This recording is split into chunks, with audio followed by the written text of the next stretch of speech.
Hei, og velkommen tilbake. Det julaften, det 24. desember, og det betyr det aller siste kapitlet av Snesøstra. Etter frokosten kledde jeg på meg gikk ut. Mamma, pappa og Augusta skulle gjøre de aller siste juleærendene, men jeg hadde en annen plan. Jeg skulle til John, den beste kameraten min. Jeg hadde ikke sagt ifra på forhånd at jeg kom. Det turte jeg ikke, for jeg var redd for at han var skikkelig sint på meg og bare ville si nei til besøk. Jeg så John lenge før han så meg. Han lekte i hagen, rullet store sneballer til en borg og hadde ryggen vendt mot veien. Jeg fikk så ondt av den ryggen, for det var en fryktelig trist rygg, syntes jeg, og en rygg som var helt alene. Jeg skyndte meg frem til gjerdet. Hei, sa jeg. John hørte det visst ikke, for han fortsatte bare å rulle på snøballen. Større og større ble den. Hei, sa jeg igjen. Endelig snudde han seg og oppdaget meg. Hei, sa han. Han snufset litt. Var visst forkjøla, tørka seg under nesa med ullvotten som var full av sne. Jeg rakte frem gaven mot han. Han så på den uten å ta den imot. Hva det, spurte han. En gave, sa jeg. Hvorfor det? En julegave. Men hva det? Nei, men det kan jeg jo ikke si, sa jeg. Det blir det jo kjedelig i kveld. Å, sa John. Så strakte han endelig ut handa og tok den imot. Takk da, sa han. Vær så god, sa jeg. Han stakk gaven i lomma. Så snudde han seg mot snøballen sin igjen.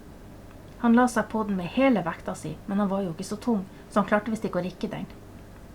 Da tok jeg mot til meg og hoppet over gjerdet. Så stilte jeg meg ved siden av han. Uten å se på han begynte jeg å dytte sammen med han. Han sa ingenting, men lot meg gjøre det. Sammen dyttet vi ballen enda noen meter gjennom den dype sneen, og for hver meter vokste det. Det var så fint å bare gå der i hagen sammen med John og dytte på den sneballen. Til slutt klarte vi ikke å bevege den en millimeter lenger. Større blir den visst ikke, sa jeg. Nei, sa han. Hva skal vi bruke den til forresten? Nei, du, det vet jeg ikke. Hva syns du? Vi kan bygge en snemann. Da trenger vi 2 sneballer til. 2 sneballer, tenkte jeg. Da kunne jeg være med John litt lenger. Ja, sa John, kanskje det.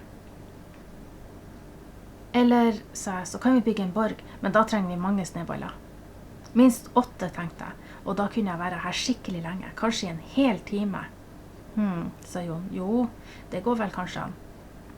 Nei, sa jeg, nå vet jeg det, vi kan bygge 2 borger, og så når vi er ferdig kan vi ha sneballkrig. John så på meg. Fremdeles var han like alvorlig. Men så sprakk liksom alvoret hans. Øynene glitret og munnen åpnet seg i et stort smil. Snøballkrig, sa han. Vi må jo lage ammunisjon også. Og kanoner. Og så må vi ha hvert vårt navn og tilhøre hvert vårt kongerike. Og han fortsatte å legge planer. Ordene bare rant ut av han, og de rant visst ut av meg også. Det gjorde meg så glad at jeg måtte le. Og da lo John også. Latteren trillet ut av oss som hvite perler. Vi skravlet igjen, og så lo vi igjen. John, min beste kamerat, og jeg. Jeg ble der skikkelig lenge. Først da det mørkna gikk jeg, men jeg avtalte å møte John allerede dagen etter, for borgen var ferdig og vi var klar for krig. Jeg småsprang hele veien til kirkegården. Det første jeg så var lysene, enda flere i dag enn i går. På nesten alle gravene brant det lys, og ved mange av dem sto det mennesker, store og små, gamle og unge. Alle var der for å passe litt ekstra på de døde nå på selveste julaften. Jeg fortet meg nedover radene, helt til jeg kom til Hedvig sin. Også der brant det i en lykt, og grava var pyntet med en stor kvast med granbar med illende røde bær. Det var ordentlig julete, akkurat sånn som Hedvig ville ha elsket. Henrik kjente søstera si godt, selv om han ikke hadde truffet henne på 50 år. Jeg strøyk en hand over gravsteinen og visket, kjære, kjære snøsøster. Jeg sto litt sånn og bare holdt handa på steinen. Jeg skulle passe på grava hennes, tenkte jeg, sammen med Henrik, for jeg håpet vi kunne fortsette å være venner, han og jeg. Og slik ble det også, det kan jeg love deg, for Henrik flyttet inn igjen i villakvisten og hamret og malte og pusset og sagde helt til det var seg selv igjen. Og det ble så fint, akkurat sånn som det hadde vært den gangen for 50 år siden, bare enda koseligere. Men det er en helt annen historie, og kanskje forteller jeg deg den også en gang, hvis du har lyst til å høre. Jeg fortsatte videre nedover kirkegården.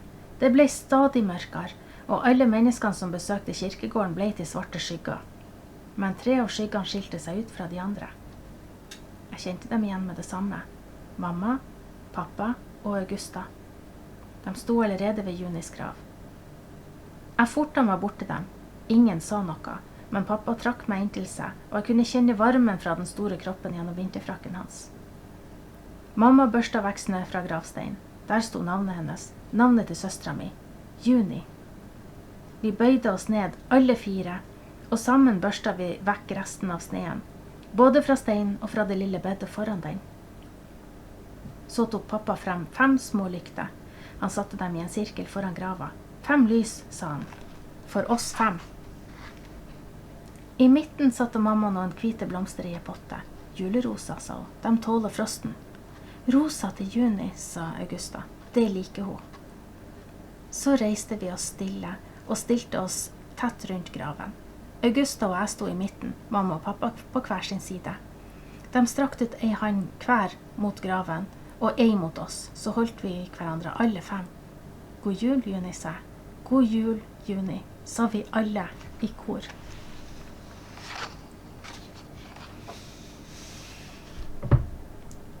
Det var Snesøstra. Jeg håper dere liker den historien like godt som jeg gjør. Nå er det på tide å feire jul. Det er på tide å samles og nyte hverandres selskap. Gi hverandre en ordentlig god klem. Ønsk hverandre en ordentlig god jul. Og en god jul fra meg til dere. Vi ses!